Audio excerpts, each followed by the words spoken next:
everyone, and welcome back to the Class 47PT YouTube channel. Now, the topic of today's video is going to be something that I didn't think I was going to be doing a video on, nor did I think that this would be something that I would have the chance to own.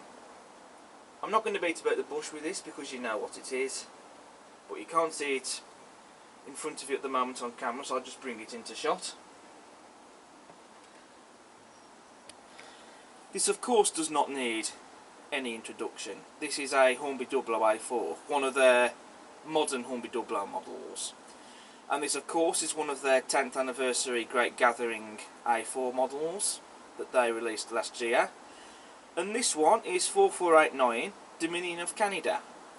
Now there is actually a bit of a story behind this model and how it came to be. But I'm not going to discuss that yet while the model is still in the box. Once I've unboxed the model, then I will discuss that. I got this model today from Footplate Models in Kidderminster. The price of this model is 289 quid. So this might just be the most expensive loco that I've ever bought. I don't often in these videos tend to talk about the packaging, if I'm honest, but I will talk about it if I think it's worth talking about. I will talk about the packaging because I do think it is worthy of some discussion. First of all, I quite like the outer box sleeve. I do quite like, shall we say, the artwork on here. On the front you can see a photograph of the model that you get. Very nice. On the side of the box we have some brief history on the A4s, including this particular one, Dominion of Canada, which this is one of, as I'm sure you know, this is one of 6 preserved A4s today, and of the 6 preserved A4s it's one of 2 that are preserved overseas in America, the other one of course being Dwight D. Eisenhower. I'll just quickly show you the other side of the box. And then removing the outer box sleeve, it comes in this very lovely presentation packaging in this very nice red box.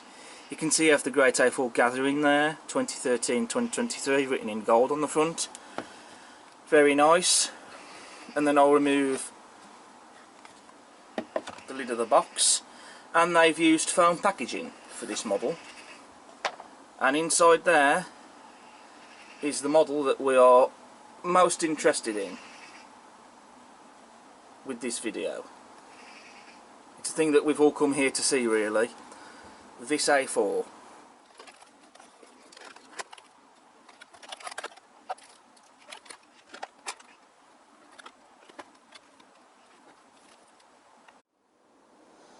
So we'll show you the certificate that you get with the model.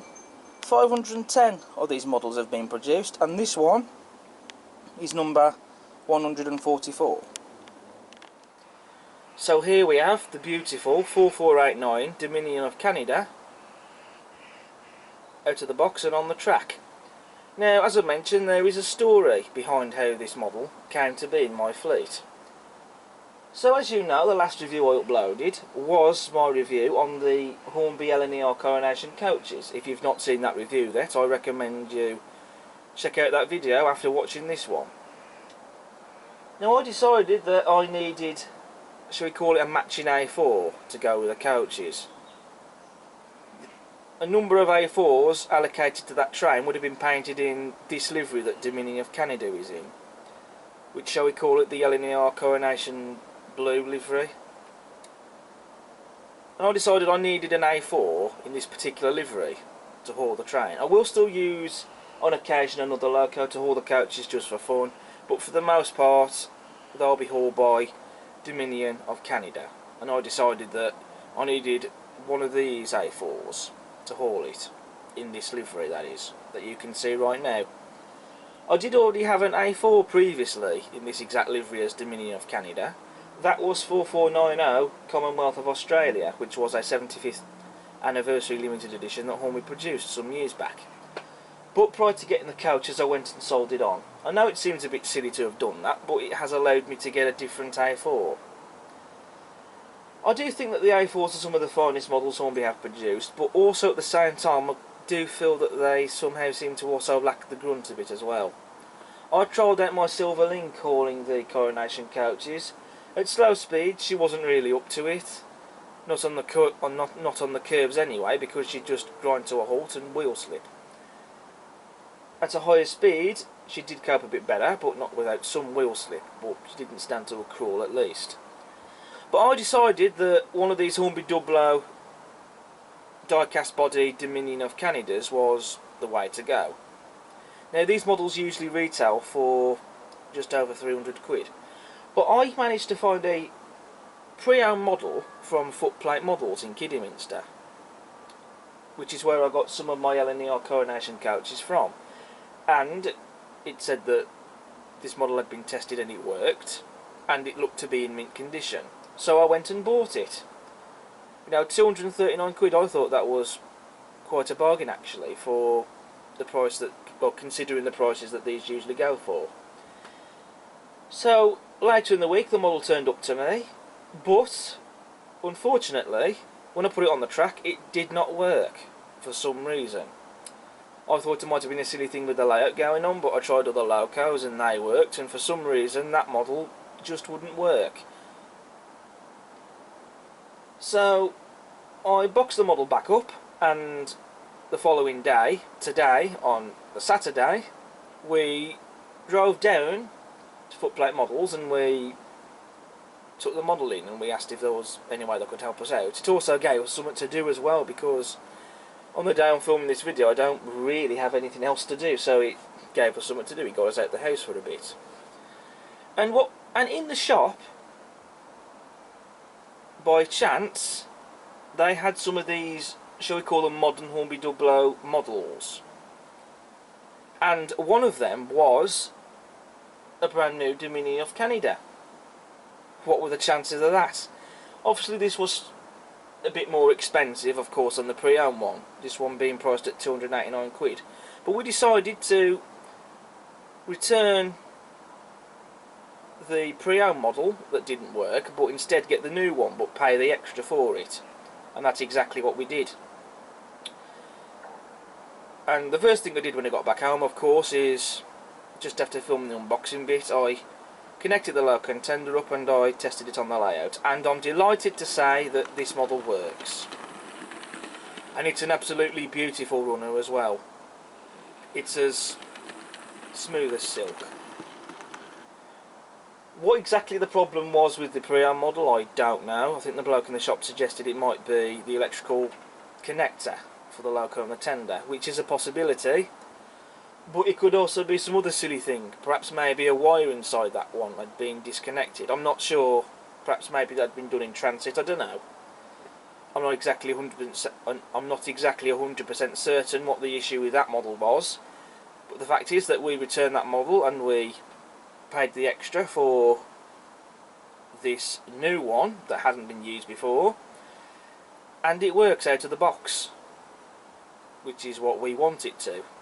And do excuse the pun, I'm well chuffed with that, because this was a model that I did want. I know I have said that I'm going to only be buying Steam now if it's something that I feel I can either justify or something that I'm really interested in. This fits into both of those categories, because I can justify it because I've got the LNER Coronation coaches, but also it's something that I did want. Right then, so we'll make a start on the model then. So first thing to say, with this being a Hornby Dublo model, being one of Hornby's more modern Hornby Dublo models, it has a die-cast metal loco body. So it's quite a heavy model, and that will mean it should be very powerful as well. Now, the tender on this model is not made of die-cast metal, it is plastic. Now, on the Hornby Dublo models, they did have metal tenders, but I also believe that on some of them, they also did have plastic tenders.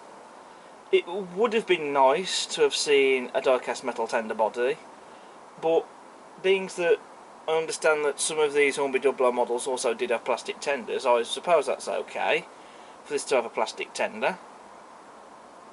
It is still a very powerful loco otherwise, but it still would have been nice to have seen a die-cast metal tender body. But I don't think that takes away from it being a stunning loco. Now, the mechanism this model comes fitted with is a 5-pole motor with a flywheel. Now, I do apologise, I'm not going to take the loco body off so that you guys can see the mechanism for yourselves, because I am always apprehensive in taking the bodies off so that you guys can see the mechanisms for one reason or another. But, you know, it's a 5-pole motor and it's got a flywheel, so that does feel like it's going to be a quality mechanism. And to be fair, it does feel like it's a quality mechanism, because when I ran this model, it ran absolutely beautifully. So, moving on to detail, we have a standard sprung metal buffers. I personally am not really overly fussed about sprung buffers, if I'm honest with you. But they are there, and you know they are metal buffers as well, so that is nice. You've also got separately fitted lamp irons as well, or lamp brackets, if you choose to call them, on the loco. Very well applied as well. You can also see the separately fitted whistle there, which looks to be made out of turned brass. That's very well applied as well. And then we have the bell.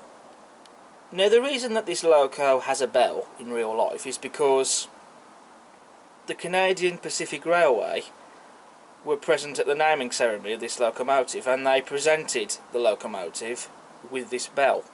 And it did actually run with this bell as well. I believe the bell was carried by this loco up until 1957, when it was removed.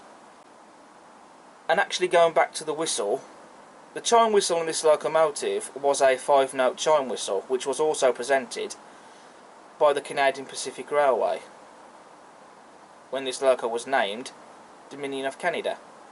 This loco has a single chimney, as you can see, and there is a hole that goes right down into the body, which is quite nice when you can get up to this angle and see that. You have a separately fitted handrail on the loco along the streamlined casing there, as well as separately fitted steam piping as well, just underneath that handrail. And again, both details very well applied. Then you've got the nameplates, of course, reading Dominion of Canada, and as correct for the loco in this livery, the nameplates have a red background. Now, they don't supply any etched nameplates, which would have been nice if they had done, but you can buy etched nameplates from places such as Fox Transfers, so I might at some point look at getting some etched nameplates for this loco. But the ones that these come supplied, you know, they're not bad by any means. Then moving to the cab, we have again separately fitted handrails. We've also got the cab doors as well, again separately fitted. Glazing in the cab windows as well, and I think these are called windshields, which are also separately fitted. And the detail on the rear pony truck under the cab is very nice. You've got rivets, footstep, and the spring and axle box detail there as well. The pony wheel come fitted on this model is flangeless. That's so it can go around curves. You do get a flanged wheel set to go under there, but only if it's for display. However though, with this loco on the track, as you can just about see, the rear pony wheel is only very slightly not touching the rails. And the only way I can tell that is because I don't know if the camera's going to pick this up. It might just about do so. But on the other side I can see just about that the wheels are not quite touching the track. I think you can just about see it. I don't know if the camera's picking that up, but I can see that with my own eyes, but I'm not entirely sure if the camera's picking that up well. But regardless though, that's not bad though. so it's not too noticeable that the rear pony wheel is not touching the track. I'll now just talk about the electrical connector for the loco and the tender. Now, I was a bit apprehensive at first on removing the tender from the loco, but I've had to do this really so that you can see this. But this is the latest electrical connector that Hornby has supplied with their locos. I've already seen it myself on the P2 and the Black 5. And to be fair, give it credit, I've not had any issues with it, but I know that some people have had issues with it.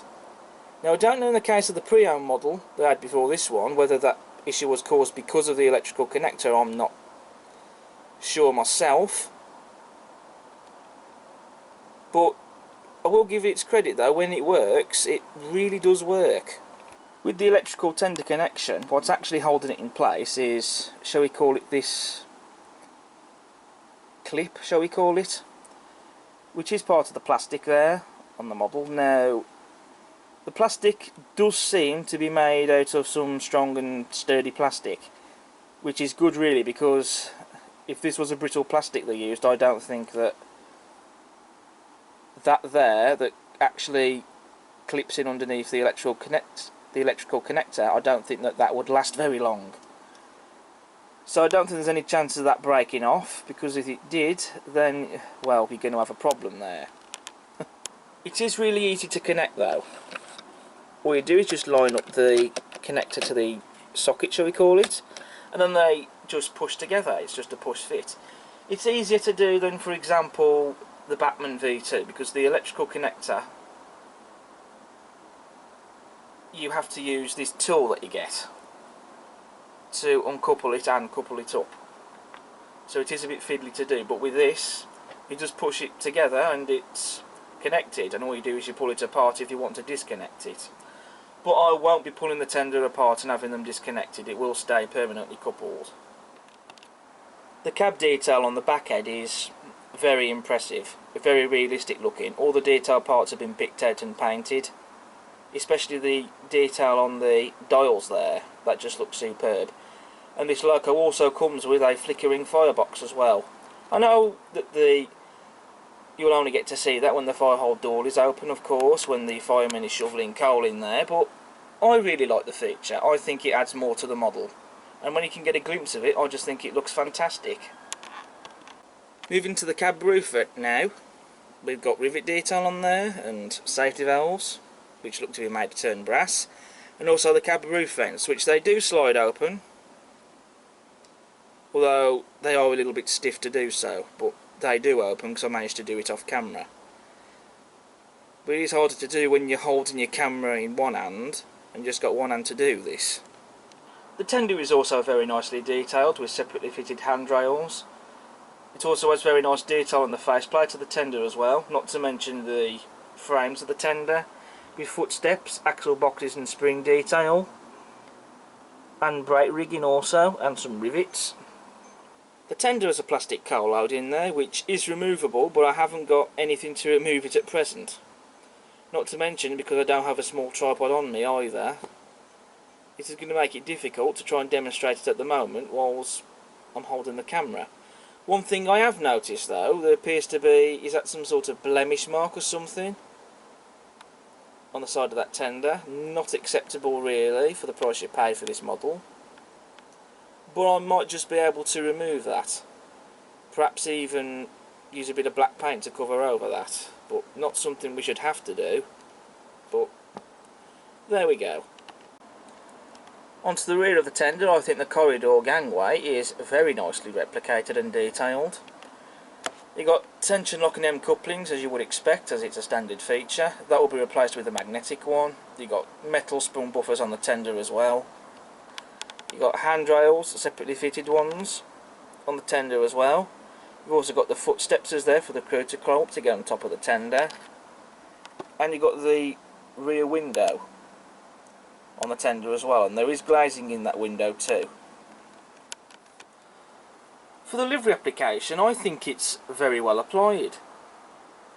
I can't see any blemishes anywhere or any imperfections, which is great to see. Absolutely lovely shade of blue. I would say it's bang on, to my eyes anyway. And I also do quite like the red wheels on this livery as well. I know that that might not necessarily be to everyone's liking, but I really quite like it. Also, the only bits of lining that you get on this livery is the white and red lining that you can see on the front of the loco, on the Bugatti nose, on the front there, and also here, which I think in reality that is trim, and I think that's possibly a stainless steel part, but I'm not too certain about that. But that is replicated there on both the loco and the tender, as you can see, and I would say that's actually quite well done.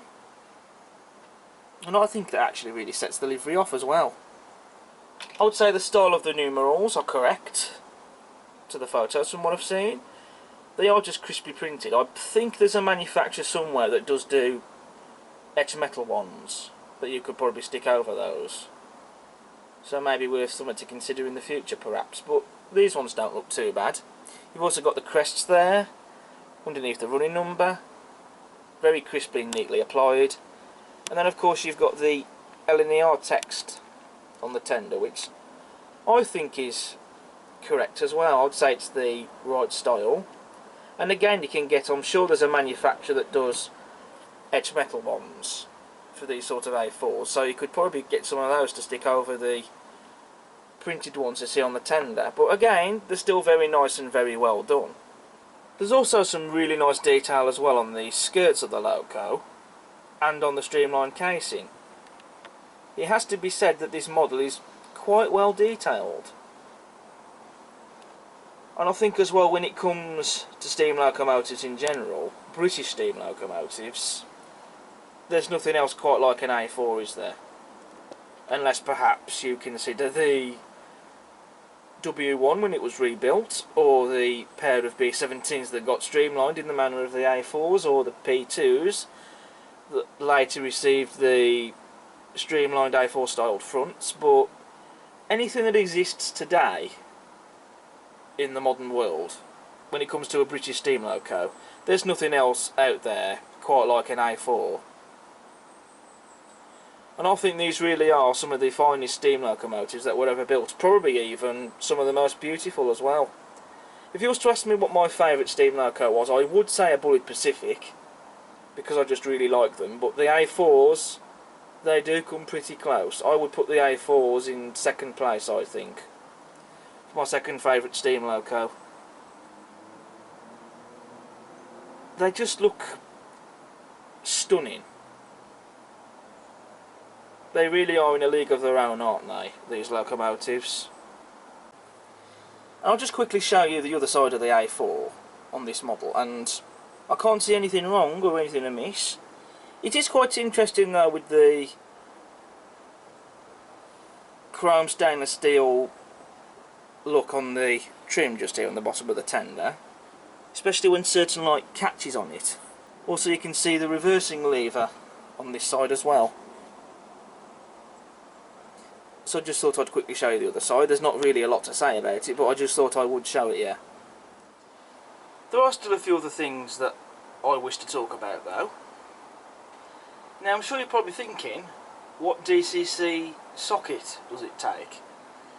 Now, I know I don't mention this too often in my reviews. That's either because I forget to do so, because I don't really have DCC, or it's because I think that people probably might know anyway what DCC sockets they take. But I figured that I probably should still mention this. So this model takes a 21 pin decoder, because it has a 21 pin DCC socket. Now, there's nothing on the box or in the instruction manual that tells you that this model comes with a 21 pin DCC socket. I only found this out because I actually took the tender body off on camera. Well, off camera I should say. I haven't bothered filming that because I've packed the tripod away and I just can't be bothered to get it out again. I have at least got a photograph though, and this model does have a 21 pin DCC socket, but it doesn't say that on the box or in the instruction manual. And also on Hornby's website as well, on the page for this particular model, it says it comes with a 8 pin DCC socket, and I will put a screenshot of that on screen so you can see that. I'm not bashing or knocking Hornby for that though, because that could be just a mistake. You know, we all make mistakes, we're not perfect, they are human at the end of the day. But as a bit of constructive criticism, I would have mentioned, either on the box or in the instruction manual that this model comes with, that this model has a 21-pin DCC socket, because I'm sure some people would like to know that. I'll also talk you through the accessories, again the detail pack. We have a set of flanged pony wheels, if you wish to display the model. You have another tension lock and M coupling, that is to go on the front of the loco. You have a braking rod there, brake rigging for the loco. You have a driver and fireman. You get vacuum pipes, one for the loco and one for the tender. A dummy screw link coupling. A coupling guard, I believe that's what that is. Drain cocks, and you also have a great gathering headboard. So now I've talked about the model, and I've done as full as a review as I can with the model. I've discussed all, if not most of the detail parts that are on the model. I've talked a bit about the mechanism and what DCC decoder it will take, and I've discussed some other bits and pieces as well. So I think what we all need to see now and want to see is this model in action on the layout. Hauling the LNER Coronation coaches. So I'm going to get the tension lock coupling swapped out for a magnetic coupling, and we'll do a running session of her, which I'm really looking forward to getting this, hauling the LNER Coronation coaches. What a sight that's going to be. And then once I've done that, then I can give my conclusion on what I think of this model. So we'll see you in a bit.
So we've had the running session with 4489 Dominion of Canada with the LNER Coronation coaches, and I have to say, seeing this A4 running with these coaches has to be one of the finest trains I've seen running on this layout, to be honest. I mean, it's just it's an absolute thing of pure beauty. And I am looking forward to the Beavertail observation saloon, which I'm still waiting for, which I have got on pre-order with one place, which is West London Models. I've had payment taken for that, so fingers crossed. There was a little bit of a worry though during filming of the running session, because at one point it decided it was going to stall on that end of the layout down there, basically on this section where I had to take out and relay. It was during the last video actually, when I reviewed the LNER Coronation coaches, because I had to relay that track to prevent one of the coaches from derailing, basically. So I thought, when I saw that starting to stall over on that end, I thought, what's happening here? Please tell me that this is not an issue with the model, because that would just be my rotten luck. But there was nothing to worry in the end, because it wasn't really a fault with the model, it was to do with the track. Because I expected it to probably be a dirty joint or even fish plates. I haven't yet reballasted that section of the track, because I wanted to make sure everything is fine before I do that. I just took the nails out the track, took out the track, and then I went and changed the fish plates, because the ones already on there, they weren't really in the best condition really.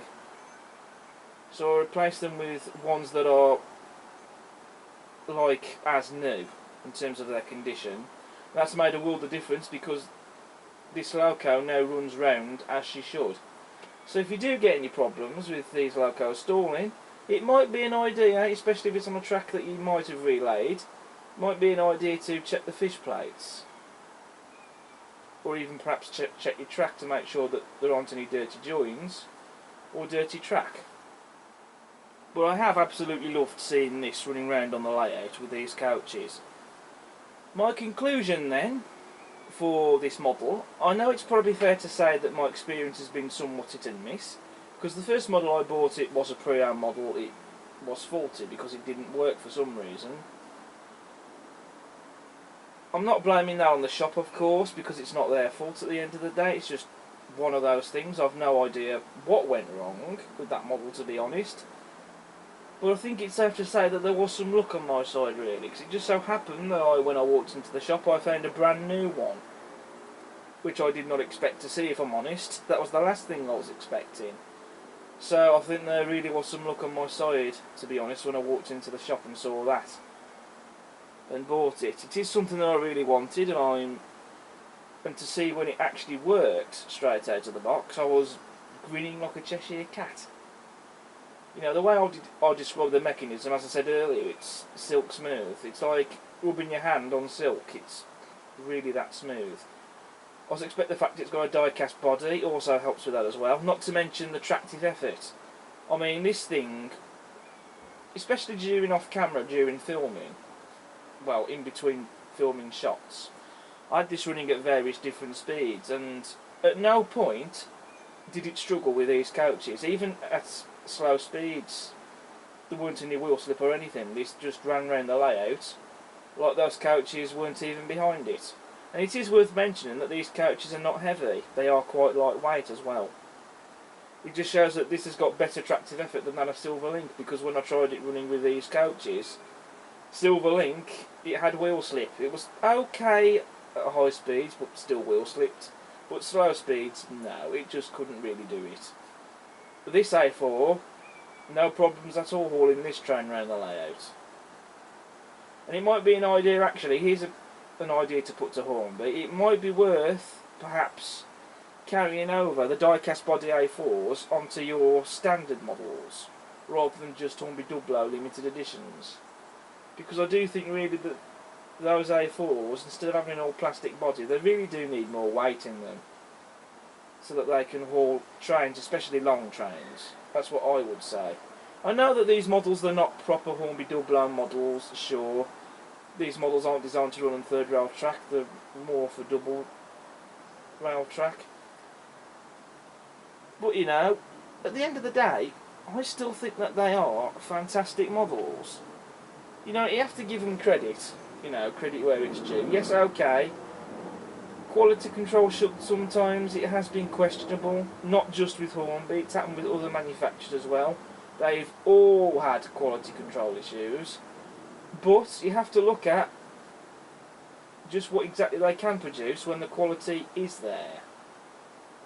You know, especially with Hornby, you have to give them credit. When they do get it right, in my opinion, this is my belief, they not only match the quality of the other manufacturers, of the smaller manufacturers, who everyone likes to think of they're producing even better quality models than Hornby.